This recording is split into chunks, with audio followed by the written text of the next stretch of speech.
Brother Soroush.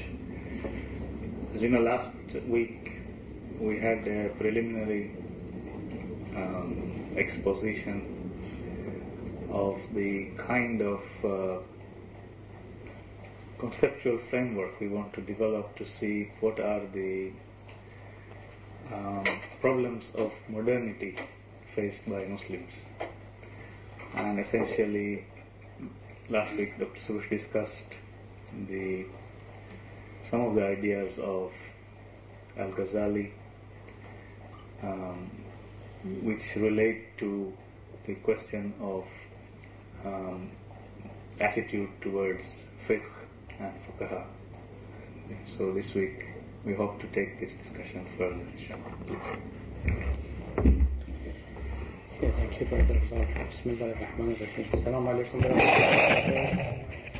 So our discussion was supposed to be in 3 parts of a trilogy, but unfortunately, since I will be traveling next week, so we have to stop here and to short it to 2 sessions. So this will be the final one, and because of that I have to summarize what I had in mind to say and to put it forward in a very concise form. As you know, the title of the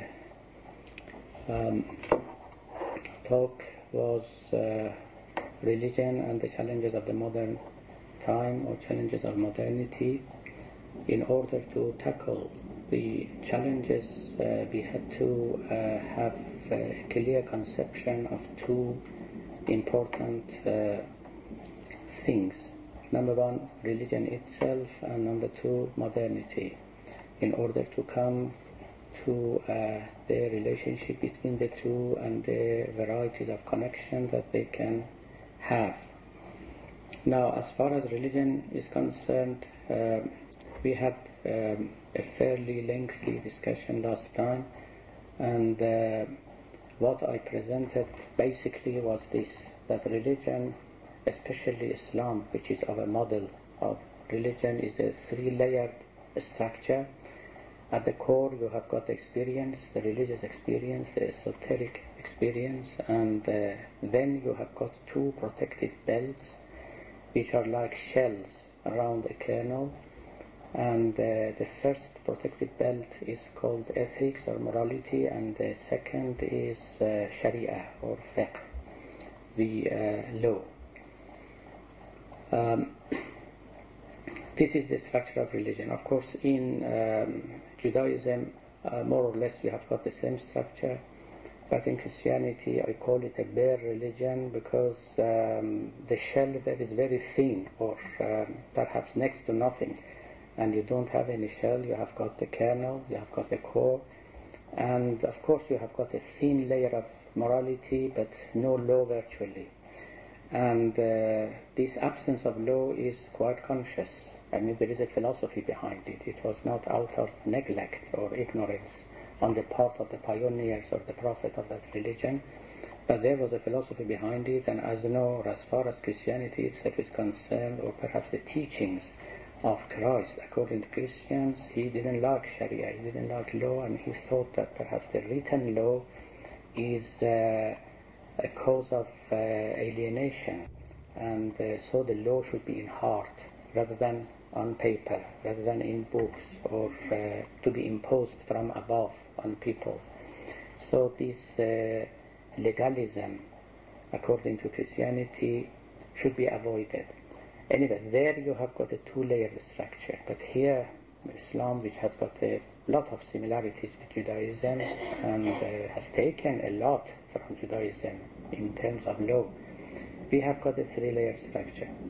So this is our model of religion, and the model also applies to the 2-layered structures, because there also what we say here can be applied, and no problem will arise anymore. So the protective belt is always needed.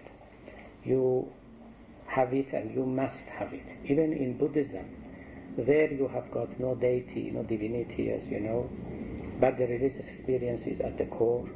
That you have got it, And of course, morality originates out of the religious experience that you have got. That morality is not to be imposed from outside, but is to be, derived from within. And law also is absent there. You don't have any law there, and because of this, these people can live virtually under any government, under any culture, because they do not have any source of law whatsoever in religion. For Islam, of course, matters are very different. For Muslims, living under different laws, under different morality, is always a problem which needs a real challenge to solve. And that's why, especially in modern times, the challenge of modernity is massively felt by Muslims more than any other religion. So, as far as the law is concerned, I think the challenges of modernity are very familiar and to some extent is easily solvable.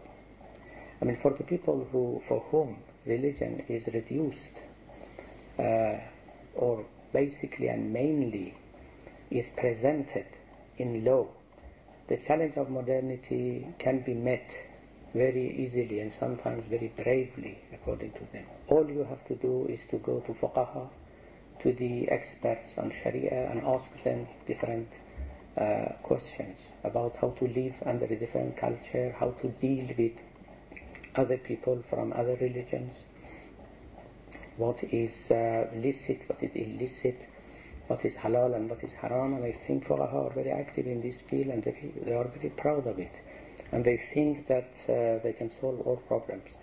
And as I mentioned and alluded to last time, in Iran actually we have got the same situation. Now fuqaha, of course, nor the people who are in rule, they are neither philosophers nor ethicists nor even commentators of Quran. I mean, their main expertise is fiqh, is Sharia. They are very well versed in this particular business, and because of this, their religiosity is mainly a law religiosity. It is not an ethical religiosity, it is not an experiential religiosity. It is a legal religiosity, which is very notorious, very conspicuous, and all they do is that is the main destination and the main purpose of their rule, in order to apply the laws of Sharia. And if I may quote Imam Khomeini, he said once, at the beginning of the Islamic Revolution, that all our purpose will be ended when we apply the laws of Sharia. So the application of the laws of Sharia is the main purpose of the Islamic rule, according to the fuqaha in Iran. And that's why sometimes why they are so harsh on imposing the law on people. Now, for them, modernity is nothing but a bundle of legal questions. Legal questions.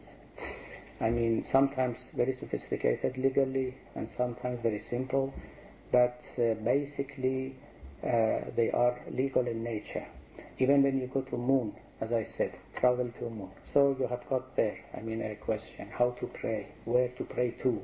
And so they are busy solving these problems and answering these questions. Even I met, you see, a text from Jews that, these questions have been asked by Jews from their rabbis. And so, wherever you have got law, Sharia, you must be prepared to encounter, to face such questions and problems. So for legal religiosity, I would say the challenge of modernity is well known and is supposed to be easily solvable. You have no problem. And so there mainly you ask what is halal and what is haram. I remember that once I was a member of the committee